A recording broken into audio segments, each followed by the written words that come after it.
Welcome to Watch Mojo. And today we're counting down our picks for the funniest times Family Guy has satirized elements of pop culture. Griffin, let's go! Let's go? Number 10. Internet and influencer culture. In the modern era, the internet has been a driving force for pop culture, making it the perfect target for satire. Influencers in particular have inundated the web, keeping audiences hooked in any way they can. Don't even have to cook them. Cook them right in your stomach! Wash it down with a little cream! Some are known for pushing negative behavior to do so, which is where Family Guy comes in. They captured this attention-seeking phenomenon by having Meg eat her way into clout and girl interneted. Refrigerator Meg here, having one of my favorite snacks, French fry sandwiches on white bread. Bad sugars and starches are the bomb. As she continues to grow, she escalates her content to a dangerous level, influencing her viewers to do the same in the process. The episode serves as commentary both on the lengths people will go for their 15 minutes of fame and how viewers only perpetuate the negative cycle by continuing to engage it. All my friends are fat because of me. I don't want them to lose their feet too. Number 9. Anti-vaxxers and conspiracy culture. Despite all the evidence pointing to how helpful vaccines are, there has always been a contingent of people against them. From the Spanish flu up to modern times, anti-vaxxers have been prevalent for over a century. The writers are aware of this and made the bold decision to call out their rhetoric in Hot Shots. We demand that these vaccines be tested by independent researchers, not by the companies who make them. In the episode, Peter and Lois refuse to get Stewie vaccinated, resulting in Quahog suffering from a measles outbreak.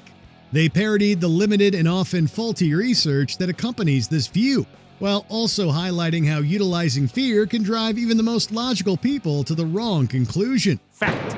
Vaccinations cause autism, paralysis, and even death. It proved its point just a few years later when COVID-19 broke out, revitalizing the flawed mindset. Like clean water and functional schools, vaccinations are a human right. Great, just what I needed, a lecture from liberal Hollywood. Number 8. The Emmy Awards. It's no secret that Family Guy is a contentious program. Despite running for over 2 decades and amassing millions of fans, it still doesn't receive as much acclaim as its counterparts.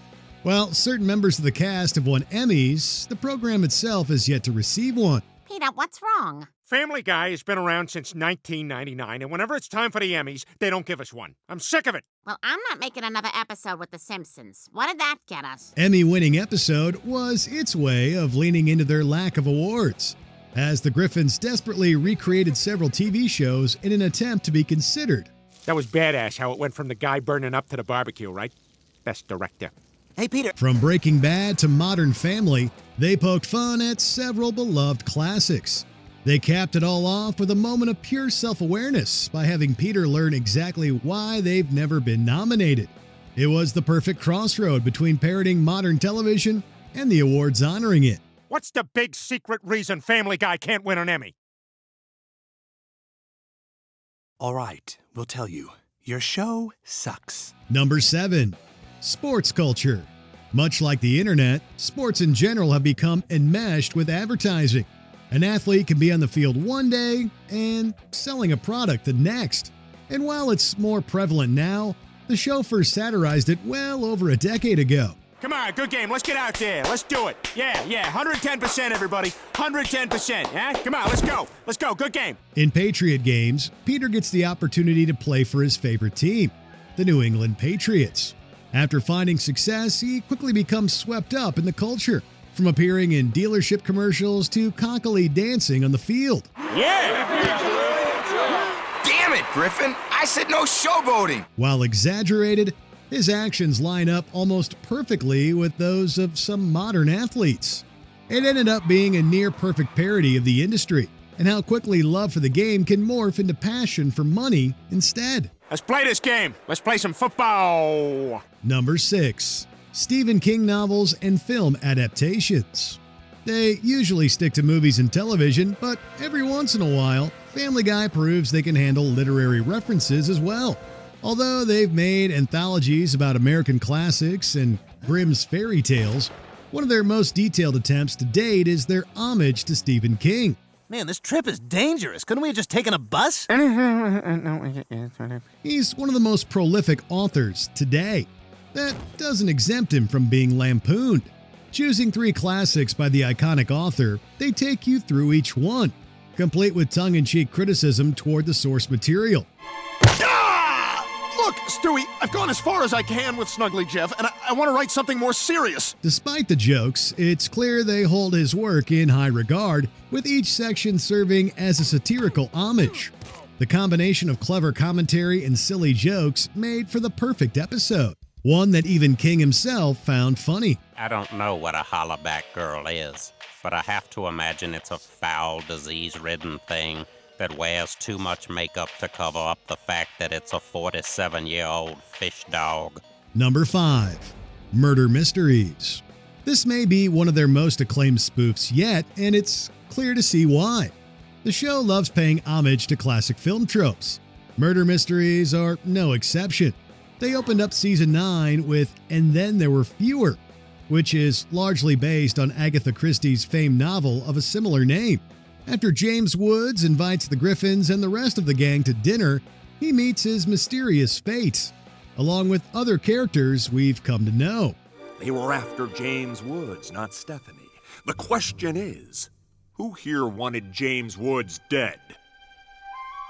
The references are plentiful. Besides the plot being based on Clue, the opening sequence is an homage to The Shining.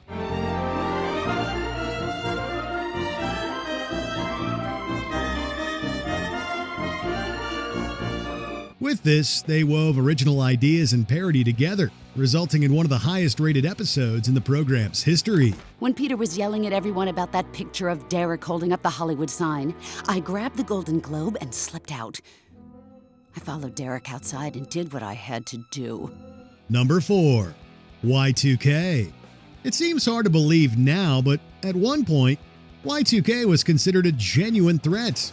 People all over were nervous about the world's technology failing once the clock struck midnight on January 1st, 2000. Who better to lean into that than Family Guy? Some other time, pal. There won't be any other time. The world is going to end at midnight tonight. Y2K. Y2K? What are you selling, chicken or sex jelly? After Peter learns about the supposed apocalypse, he immediately preps, leading him and his family to survive.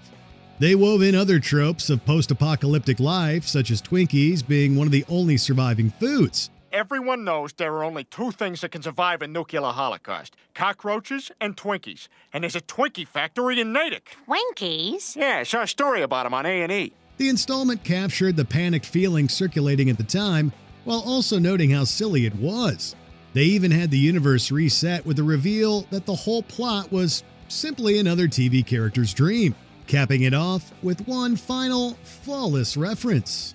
I dreamt I saw the strangest episode of Family Guy, and there was a giant chicken, and Stewie was an octopus. Hey, come on now. It's all right. Everything's gonna be okay. What's Family Guy? Number 3. Media censorship. Despite being produced in a country where free speech is protected, they're no stranger to being censored. Between getting whole episodes pulled and having several complaints filed about them to the FCC, Family Guy is well aware of this phenomenon. How long you guys gonna be censoring us? Until you and all of Quahog start to clean up your act. In PTV, government censorship went beyond the screen and into real life. They used several other television shows as examples of how entertainment would look in a sanitized world, effectively taking shots at the organization's purpose. What the hell? Why are they blocking out all the good stuff? It's the Van Show, starring Van. They also noted how concerned parents could do more on their end to stop their children from consuming inappropriate media, rather than attacking the art itself. The freaking FCC song is the cherry on top. effectively making their points and creating a bop that's still relevant today. Take a tip, take a lesson. You'll never win by messing with the fellas at the freaking FCC. Number 2. Disney. The famed corporation is certainly no stranger to being joked about. However, one in particular stands above the rest: the juxtaposition of their wholesome aesthetic with their supposed history. Throughout Road to the Multiverse, Stewie and Brian travel to a series of alternate realities, including the Disney universe. There, they're animated in a whimsical style and are treated to songs about pie. I want to hear more music about pie. It's a wonderful day for pie. And it smells a lot better than I. The other residents of Quahog appear as Disney references themselves, such as Herbert portraying the evil queen from Snow White. You want a nice shiny red apple to put in that pie? No! Just when you're lulled by the seemingly saccharine scene, Mort appears, and it's like a switch flips.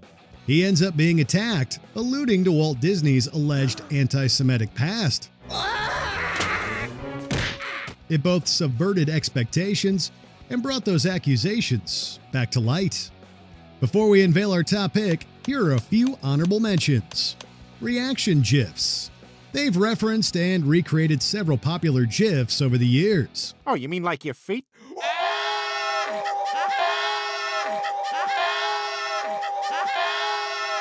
Christian Bale's outburst. They parodied Bale's most infamous moment with Peter as the accidental instigator. What don't you get about it? I don't get why we need another Terminator. I don't get it. Oh, and by the way, sorry, I ate that last piece of pie that you were saving for yourself. Oh, good for you. And how was it? Film noir.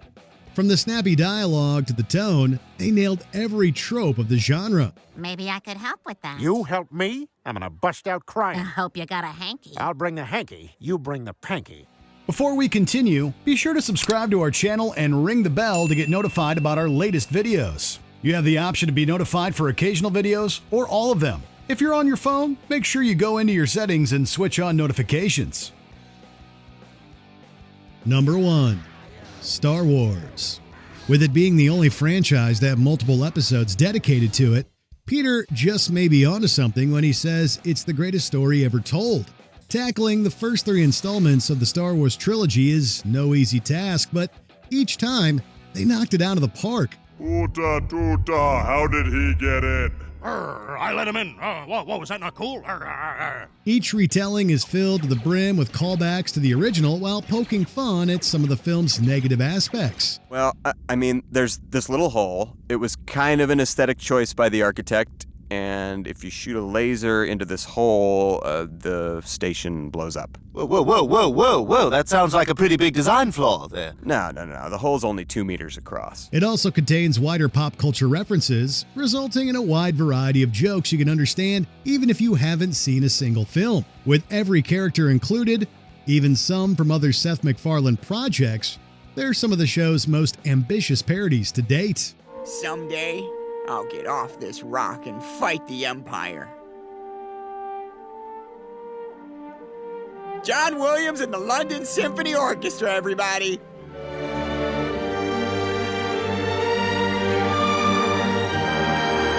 Which modern pop culture moment do you think Family Guy will satirize next? Let us know in the comments below. I need money for sympathetic reasons, and I have no other option than crime. I mean, I could sell stuff on eBay, but shipping. Did you enjoy this video? Check out these other clips from WatchMojo, and be sure to subscribe and ring the bell to be notified about our latest videos.